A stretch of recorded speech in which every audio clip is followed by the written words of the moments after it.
Sir, during the Committee of Supply debate in March this year, I asked the government to clarify its position on the Court of Appeal's ruling on the constitutional challenge to Section 337A of the Penal Code, since it was last debated in 2007. Given proactive steps taken by government on stakeholder engagement, including Minister's explanation yesterday on the historical context of relevant laws, I fully understand the implication of the court's rulings and judgments. I welcome the government's clear explanation of the legal risk that the colonial era 337A faces and the potential domino effect on the other parts of our legislation and related policies. I accept Minister Shanmugam's interpretation on this issue. I also fully agree that it is the responsibility of our government and this House to address this issue head-on. We cannot cop out and pass this uncomfortable duty to the judiciary. Both Minister Masagos and Minister Shanmugam spoke on the perils of court-led decisions, where the US Supreme Court controversially reversed 50 years of federal abortion rights. US media there noted the chaos brought about by the court judgment to a great nation already split by deep political divide. Singapore cannot afford to take this path. As the debate on this topic can be divisive, I'm glad that our government has taken accountability and has taken steps to help us navigate this complex matter in an inclusive and transparent way where views from different segments of our society are heard. I too can attest to this process where after the National Day rally speech, we discussed this issue at Nee Soon's events with our grassroots leaders, residents, and religious organizations. We did so in a cool-headed manner, and I have to say, the discussions we had a lot of understanding and empathy. It was way calmer than I earlier expected, as this issue is an especially difficult one for all of us to speak on. This topic affects many in the community who are our friends, relatives, and colleagues from both gay and traditional families. While a majority of Singaporeans do not want to criminalize sex between gay men, residents I spoke to are concerned whether the repeal of 337A will lead to an erosion of the protection of marriage, family, and children, and if the underlying motives of past legal challenges go beyond mere removal of stigma and criminalization. I note that the Constitutional Amendment Bill, which safeguards the definition of marriage without tying the hands of future generations, is a balanced approach to allow government of the day to consider prevailing societal attitudes.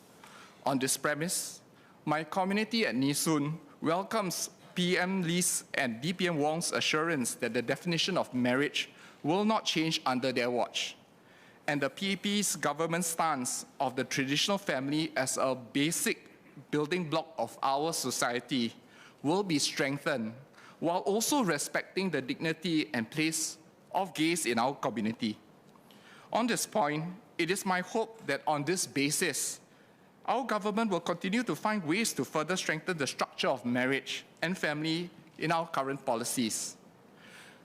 So, as we debate the repeal of 377A and the safeguards put in place, we should also be clear of any impact to the way of life as we know in Singapore and the measures necessary to guide the way forward.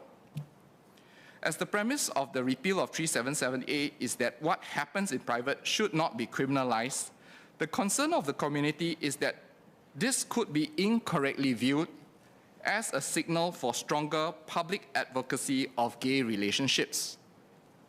We need to remember that the debate will not make this issue any less divisive. We should expect diverse and passionate views from different stakeholders in society to carry on after today.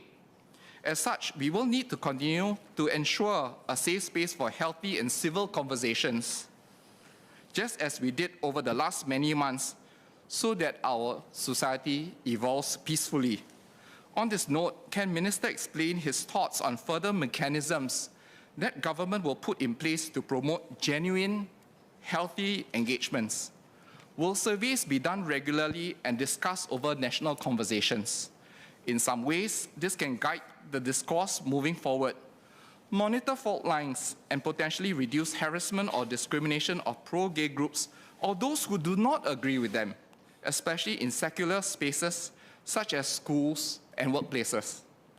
Currently, some multinational companies offer family benefits to their gay staff, like those for traditional couples. Can the government explain if it supports such arrangements and its position if gay couples were to push for more workplace benefits?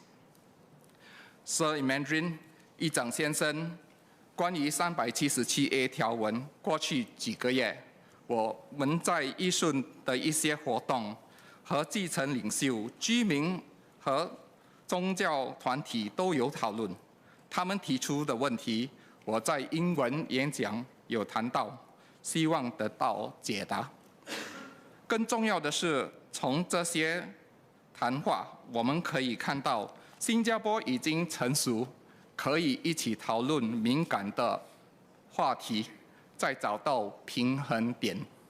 我认为这是新加坡独特的精神，希望我们可以继续求同存异，做出对社会更好的决定。So, in our Singapore pledge, we committed ourselves to build a democratic society based on justice and equality. For me, this process of stakeholder engagements leading to this debate has, I believe, enabled all of us to better understand what our pledge really means. Our government has demonstrated its even-handed approach, and the two bills placed before us are well-balanced and are steps forward in the right direction. It recognizes that there is a place for everyone, factoring the majority preferences and protecting the dignity of our gay community. We are all together better off. Singapore has always prided itself as a melting pot of cultures, races, and religions. In navigating and not avoiding this issue, we have grown together as a nation, and I'm confident that we can continue to find strength and harmony in diversity as we continue to write our Singapore story. I stand in support of this bill, these two bills. Thank you.